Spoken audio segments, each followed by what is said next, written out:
to rise together to defend. Hello, my wonderful people. It's another beautiful day here with Abo Morita. Thank you so much for joining us on Africa and Diaspora News.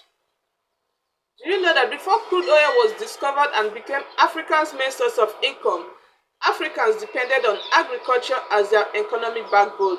% of the world's cassava. Agriculture was the foundation of Africa's economy. Crude oil really shifted away the minds of Africans from agriculture, thereby making everyone run away from agriculture to white-collar jobs. Thanks to the cost of things in the market, everyone is gradually coming back to agriculture. But if you are still left behind, Africa today has a lot to tell us on how Nigerians are paving ways in agriculture. Nigeria's cassava export has grown by over 300% in just 5 years. Individual farmers who used to make $500 per year are now making about $5,000 to $15,000 annually. That's not just growth, that's generational wealth happening in real time. Saltry International alone has partnered with over 30,000 farmers and processes about 2,000 tons of cassava daily. And their facility can produce over 600 tons of cassava flour per day, with 80% going straight to European markets. But here's what makes this even more incredible. Back in the days, traditional cassava processing used to take about 7 to 10 days and required massive amounts of water.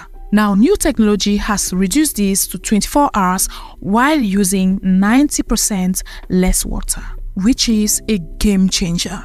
Now, here we have a case of African innovation solving African problems while creating global solutions.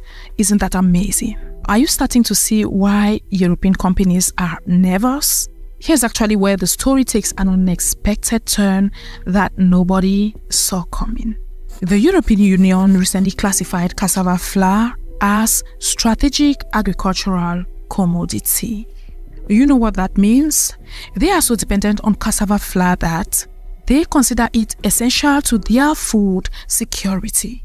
And let me repeat that. Europe now considers African cassava essential to their food security. But wait, it gets even more interesting. Some European farmers are actually complaining to their governments about unfair competition from Nigerian cassava. Yes, you heard that right. Europeans are complaining that Africans are too good at agriculture. The irony is thick enough to cut with a knife, right? Now, I know some of you are thinking, this sounds too good to be true. So what's the catch? Now, you are right to be skeptical. Just like with any other venture, there are challenges. Nigeria still exports 70% of its cassava as raw roots rather than processed products. And this is because most farmers lack access to modern processing equipment. And yes, infrastructural challenges still slow down logistics. Some critics argue that Nigeria is just replacing one form of commodity dependence with another. They say, what happens when Europeans develop other alternatives or when prices crash? Valid concerns, but here's what they are missing. This isn't just about cassava, but it's about a fundamental shift in how Africa engages with global markets. Nigerian farmers are proving that Africa doesn't have to be stuck in the colonial trade model of exporting raw materials and importing finished products. They are showing that with the right partnerships, technology, and market access, African agriculture can actually compete and win on the global stage. What Nigeria is doing right now is actually commendable, alright? Talking to you right here, the most demands we have for cassava processing machine is always from Nigerians. They are winning the game. And I therefore invite any other African country that produces cassava to follow suit, right? And here's the part that should excite any African and investor watching. Other African countries are taking note. We've got Cameroon, Ghana, and Ivory Coast that are ramping up their cassava processing. Tanzania is investing heavily in cassava to ethanol plants. And Uganda is developing cassava-based pharmaceuticals. What started as a Nigerian success story is becoming a continental movement. But the real question is, are you going to be part of the revolution or watch it from the sidelines? For African diaspora watching this, or for investors interested in African development, here's your wake-up call. The cassava processing industry in Africa needs about $2 billion investment over the next 5 years to meet the growing global demand. Now, individual farmers need access to equipment financing, while processing facilities need cold storage and logistics infrastructure. There are actually opportunities at every level of the value chain. Imagine investing in an industry where the raw material is abundant, the market is growing, and to crown it all, African producers have natural competitive advantage. Some of you are probably thinking, how do I get involved? And the answer might just surprise you. Research companies like Salto International, TGI Group, and other cassava processors across West Africa. What you don't know is that many are actually seeking partnerships and investments.